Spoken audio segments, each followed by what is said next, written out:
Hey guys, so today in this video we'll be discussing the second important element of marketing mix, which is pricing. In the previous video we discussed the first important element. We discussed the first element of marketing mix, which is product. Basically there are four elements of marketing mix. Number one is the product, second price, then place and promotion. So these are the four elements of marketing mix, and these are also known as the four pillars of marketing also. So before watching this video, please just go and watch my previous videos, that because अगर आपने अभी तक वो नहीं देखा है तो फिर आपको ये समझ में नहीं आएगा इतनी जल्दी. So I would suggest that please just go and watch those previous parts of this video. So I don't think that there is any need to explain you that what is price, why pricing is important, because इतना तो अब आप खुद भी समझ सकते हैं. Now you are in 12th class, so आपको सबको पता है कि प्राइस क्यों इतना ज़रूरी है. आपने 11th में इकोनॉमिक्स में डिमांड एंड यूटिलिटी चैप्टर पढ़ा है, आपने रेवेन्यू चैप्टर पढ़ा है, आपने कॉस्ट चैप्टर पढ़ा है, तो आप समझ सकते हैं कि प्राइस एक ऐसा एलिमेंट है बेसिकली जो प्रोडक्ट की डिमांड को रेगुलेट करता है. प्राइस एक ऐसा एलिमेंट है जो कंपनी की सर्वाइवल पे असर करता है. प्राइस एक ऐसा एलिमेंट है जो कंपनी के प्रॉफिट मार्जिन्स पे असर करता है.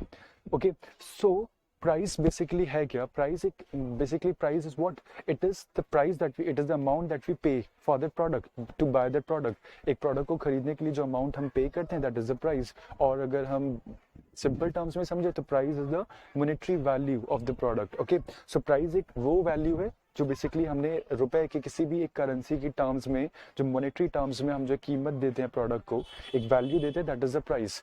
So and what is pricing? Pricing is basically the process. मतलब प्राइस एक वैल्यू हो गई और ये वैल्यू कैसे फिक्स करी गई है, उस प्रोसेस को हम प्राइसिंग बोलते हैं.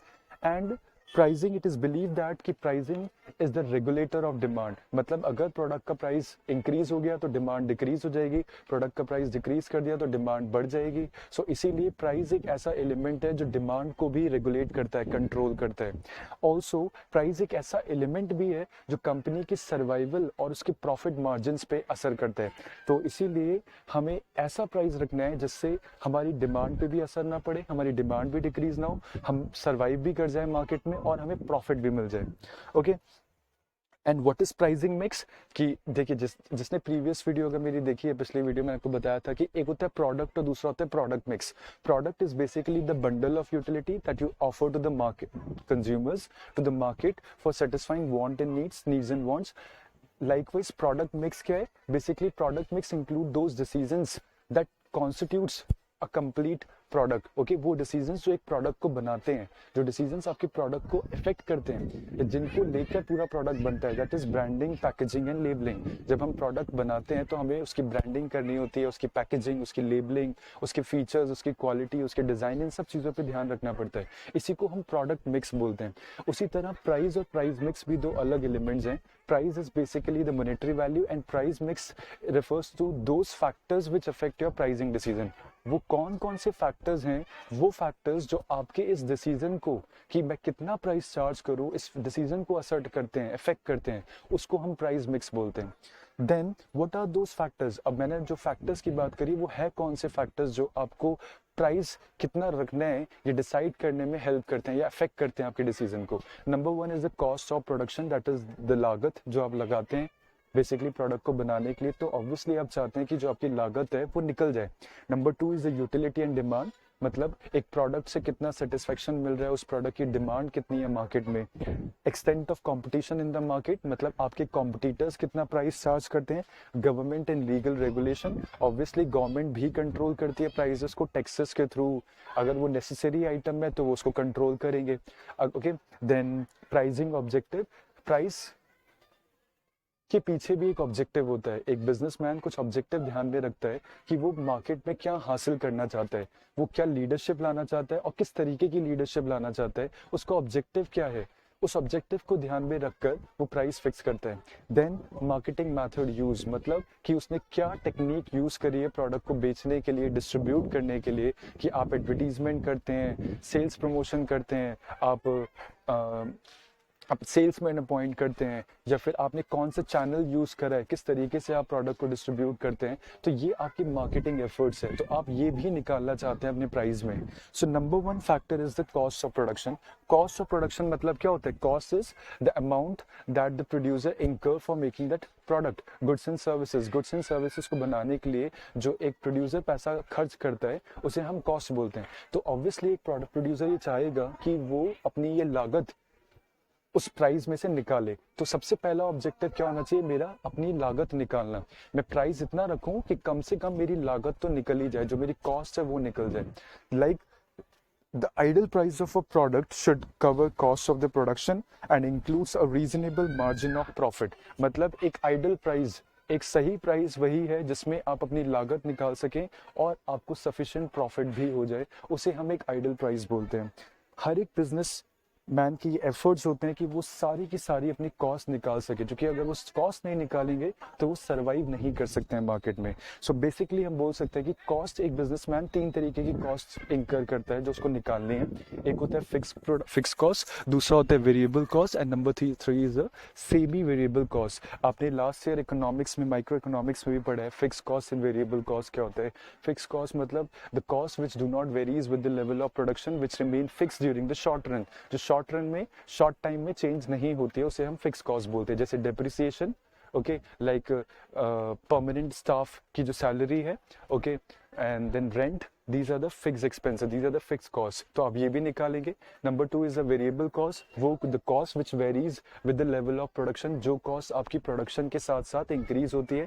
अगर आप ज्यादा प्रोड्यूस करेंगे तो रॉ मटेरियल ज्यादा लगेगा, लेबर ज्यादा लगेगी, बिजली ज्यादा कंज्यूम होगी, so that is the variable cost. And semi variable cost क्या है? ये एक ऐसी कॉस्ट है, देखिए वेरिएबल कॉस्ट सीधे सीधे प्रोडक्शन से रिलेटेड है। प्रोडक्शन बढ़ेगा तो कॉस्ट बढ़ेगी, but semi variable cost production से इनडायरेक्ट तरीके से रिलेटेड है। प्रोडक्शन बढ़ेगा तो ये भी कॉस्ट बढ़ेगी, बट इनडायरेक्ट वे में। जैसे आपने किसी को बोला कि तुम्हें टारगेट दिया गया 100 यूनिट बनाने का, अब वो 100 यूनिट की बजाय 150 यूनिट बना रहे, तो वो जो 50 यूनिट्स वो एक्स्ट्रा बनाता है उसके लिए आप उसे कमीशन देंगे, तो that is called the semi variable cost. तो ये कहीं ना कहीं इनडायरेक्ट वे में रिलेटेड है प्रोडक्शन से।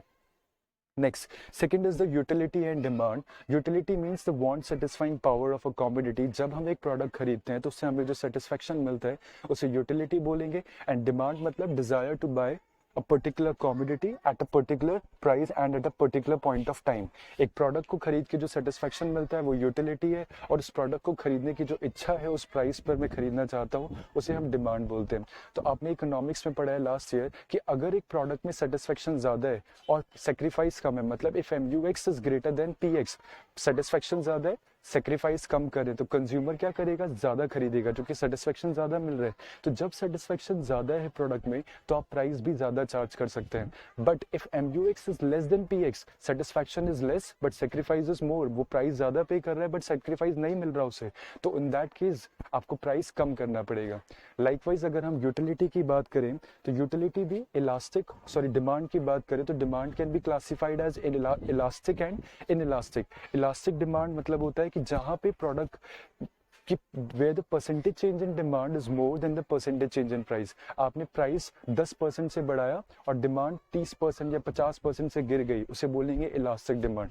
और इनइलास्टिक डिमांड क्या होता है कि आपने प्राइस बढ़ाया 20% से बट डिमांड सिर्फ 5% से डिक्रीज हुई, तो इनइलास्टिक डिमांड मतलब जहां पे डिमांड ज्यादा चेंज नहीं होती है, आप प्राइस कितना भी बढ़ा दे बट डिमांड पे ज्यादा असर नहीं पड़ेगा, वो होगी इनइलास्टिक।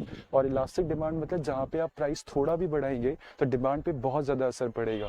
तो जहां पर कमोडिटी की डिमांड इलास्टिक है वहां पे आप प्राइस लो रखें, क्योंकि प्राइस लो रखने में ही फायदा है, तभी ज्यादा बिकेगा प्रोडक्ट। बट अगर कमोडिटी प्रोडक्ट की डिमांड इनइलास्टिक है, मतलब आप प्राइस बढ़ा दे कम कर दें बट डिमांड पे असर नहीं पड़ेगा, उस केस में आपको ये एडवांटेज उठाना चाहिए और आपको प्रोडक्ट के लिए ज़्यादा प्राइस आप चार्ज कर सकते हैं।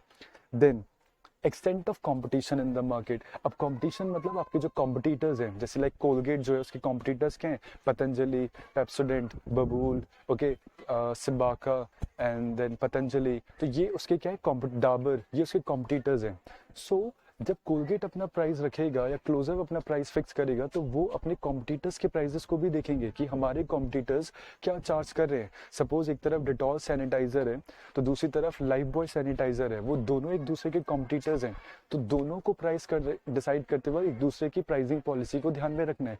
तो इसीलिए एक कंपनी भी क्या करती है, अपना प्राइस फिक्स करते वक्त वो कॉम्पिटिटर्स के प्राइसेस को भी काउंट करती है। तो अगर मार्केट में कंपटीशन बहुत ज़्यादा है, if the competition is high in the market, तो इतने सारे कॉम्पिटिटर्स है, सर्वाइव करना है तो प्राइस कम चार्ज करना पड़ेगा। बट अगर मार्केट में कंपटीशन कम है, कम कॉम्पिटिटर्स हैं, कम कंपनीज हैं, तो उस केस में आपको प्राइस आप ज़्यादा चार्ज कर सकते हैं। नेक्स्ट आता है गवर्नमेंट एंड लीगल रेगुलेशंस। कभी कभी गवर्नमेंट भी प्राइसेस को कंट्रोल करती है, स्पेशली नेसेसरी गुड्स, जैसे सब्जियों के दाम हो गए, पेट्रोल के दाम हो गए, ओके, डीजल के दाम हो गए, वीट, पल्सेस, राइस, ओके, और मेडिसिन, कुछ एसेंशियल मेडिसिन होती हैं, सिगरेट्स, अल्कोहल्स, इनके गवर्नमेंट प्राइसेस बढ़ाती है टैक्सेस लगा कर ताकि इनका कंजम्पशन कम हो सके। तो that is the government and legal regulation कि अगर गवर्नमेंट किसी कॉमोडिटी को नेसेसरी डिक्लेयर कर दे या हार्मफुल डिक्लेयर कर दे तो वो उसके प्राइसेस को रेगुलेट कर सकते हैं। अगर हार्मफुल कॉमोडिटी है, कंजम्पशन के लिए खतरनाक है, सिगरेट्स एंड अल्कोहल, तो उस पर टैक्स लगा के उसको महंगा कर सकते हैं। और अगर कोई कॉमोडिटी नेसेसरी है तो वो उस पर सब्सिडी देकर कुछ भी करके उसके दामों को गिरा सकते हैं। That is government and legal regulation. फिर नेक्स्ट आता है प्राइसिंग ऑब्जेक्टिव। अब मैंने बोला था कि प्राइस डिसाइड करते वक्त हमारा कुछ एक मकसद होता है, एक कंपनी का अपना एक ऑब्जेक्टिव होता है कि मैं क्या हासिल करना चाहता हूँ, क्या मेरा ऑब्जेक्टिव है। सपोज अगर कंपनी का ऑब्जेक्टिव है कि उसको मार्केट शेयर ग्रैब करना है, मतलब उसे मार्केट शेयर में लीडरशिप चाहिए, वो चाहता है कि इंडिया में सबसे बड़ा मार्केट उसी का रहे, सबसे ज्यादा सेल्स, बिक्री उसी, सेल इसी की हो, तो उस केस में सेल्स तभी बढ़ती है जब आपके प्राइस क्या होंगे, लो होंगे। So if you want to achieve, if you want to obtain market share leadership, in that case you must set the price at lower limit. आपको प्राइस कम रखना पड़ेगा तभी प्रोडक्ट बिकेगा ज्यादा, तो वो मार्केट शेयर तब मिलेगा। If you want to survive in the market, अगर आपको कॉम्पिटिशन में सर्वाइव करना है तो अगेन सर्वाइव करने का एक ही टेक्निक है, सस्ता प्रोडक्ट सस्ते में बेचो, तभी आप सर्वाइव कर सकते हैं। बट अगर आपको क्वालिटी लीडरशिप चाहिए, जैसे like iPhone, one plus, okay, Google pixel, इनका क्या सीन है कि ये लोग बहुत हाई प्राइसेस चार्ज करते हैं बिकॉज इन्होंने क्वालिटी में लीडरशिप हासिल कर रखी है। सो अगर आपको क्वालिटी वाइज लीडरशिप चाहिए तो आप फिर ज्यादा प्राइस चार्ज कर सकते हैं, बिकॉज कंज्यूमर भी जानता है कि जो प्रोडक्ट में क्वालिटी होगी उसका प्राइस ऑब्वियसली वो ज्यादा होगा और वो उसके लिए ज्यादा पे करने के लिए भी तैयार है। देन द सिक्स्थ जो आपका फैक्टर है, that is the marketing method use. मतलब किस तरीके की टेक्निक आप यूज करते हैं प्रोडक्ट को बेचने के लिए। प्रोडक्ट बना लिया, सब कुछ कर लिया, उसकी लागत आपने निकाल ली, बट जब आप प्रोडक्ट बेच रहे हैं तो अब आपने क्या एडवर्टीजमेंट, कैसे एडवर्टीजमेंट कराया है, न्यूज़पेपर में एडवर्टीजमेंट दिया है या होर्डिंग्स लगवाई है या टीवी पर एडवर्टीजमेंट दिया, या आपने डिस्काउंट दिया है कंज्यूमर्स को, या आपने by one get one free दिया है, या आपने कॉन्टेस्ट ऑर्गेनाइज कराया, या आपने सेल्समैन अपॉइंट करा है। आप किस तरीके का मार्केटिंग मेथड यूज करते हैं प्रोडक्ट को बेचने के लिए, तो आपको वो भी तो पैसा निकालना है। तो हम जो मार्केटिंग एफर्ट्स यूज करते हैं प्रोडक्ट को बेचने के लिए, आपने जो तरीका अपनाया है उसको भी आपने निकालना है अपनी प्राइस से। So basically price decision is also affected by other elements of marketing such as the type of distribution system, मतलब आप किस तरीके का चैनल यूज करते हैं। ये चैनल हम आगे के नेक्स्ट वीडियो में समझेंगे। Okay, the quality of salesman employed, किस तरीके के सेल्समैन आप अपॉइंट करते हैं, उनकी भी सैलरी आपको निकालनी है। So that is another marketing effort. Okay, आप होम डिलीवरी दे रहे हैं, अगर आप फ्री होम डिलीवरी दे रहे हैं तो आपको वो भी तो पैसा निकालना है ना अपने प्राइस में से। किस तरीके का प्रमोशन आप करते हैं, टीवी पर कर रहे हैं, न्यूज़पेपर में कर रहे हैं, तो ये सारी कॉस्ट हमें निकालनी है अपने प्राइस से। सो आई होप आपको ये समझ में आया होगा। बहुत सिंपल सा टॉपिक है, आई डोंट थिंक इतना कुछ डिफिकल्ट है, तो आपको समझ में आ सकता है। In case if you have any doubt, you can ask me in the comment section. Thank you. Please like, share and subscribe to my channel.